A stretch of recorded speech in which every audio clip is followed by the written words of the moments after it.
মুন্সিগঞ্জের গজারিয়ায় জান্নাত হোসেন নামে এক যুবককে নৃশংসভাবে কুপিয়ে হত্যার ঘটনায় জড়িতদের গ্রেপ্তার ও দৃষ্টান্তমূলক বিচারের দাবিতে বিক্ষোভ ও মানববন্ধন কর্মসূচি পালন করেছে নিহতের স্বজন ও এলাকাবাসী। বৃহস্পতিবার শত শত নারী পুরুষ ঢাকা চট্টগ্রাম মহাসড়কের গজারিয়া অংশে অবস্থান নিয়ে বিক্ষোভ করেন। এতে মহাসড়কের উভয় পাশে দীর্ঘ যানজটের সৃষ্টি হয় এবং দুর্ভোগে পড়েন সাধারণ যাত্রীরা। পরিস্থিতি নিয়ন্ত্রণে আনতে পুলিশ ঘটনাস্থলে পৌঁছে বিক্ষোভকারীদের মহাসড়ক থেকে সরিয়ে দেয়। পরে সড়কের পাশে শান্তিপূর্ণভাবে মানববন্ধন কর্মসূচি পালন করেন তারা।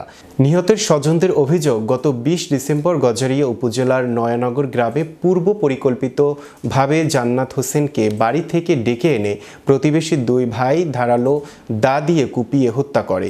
এই ঘটনায় ৫ জনকে আসামি করে গজারিয়া থানায় মামলা দায়ের করা হলেও ঘটনার ২০ দিন পেরিয়ে গেলেও এখনও কাউকে গ্রেপ্তার করতে পারেনি পুলিশ।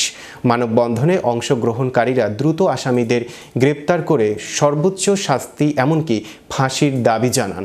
এ বিষয়ে গজারিয়া থানার ওসি সাব্বির হোসেন বলেন, জান্নাত হত্যাকাণ্ডে জড়িতদের গ্রেপ্তারে পুলিশ সর্বোচ্চ চেষ্টা চালিয়ে যাচ্ছে এবং খুব শিগগিরই আসামিদের গ্রেপ্তার করা সম্ভব হবে বলে তিনি আশাবাদ ব্যক্ত করেন। স্থানীয় জনপ্রতিনিধি মামুন রানী বলেন, জান্নাত একজন ভদ্র ও ভালো ছেলে ছিল। দ্রুত আসামিদের গ্রেপ্তার করে আইনের আওতায় আনতে প্রশাসনের আরও জোরালো ভূমিকা প্রয়োজন।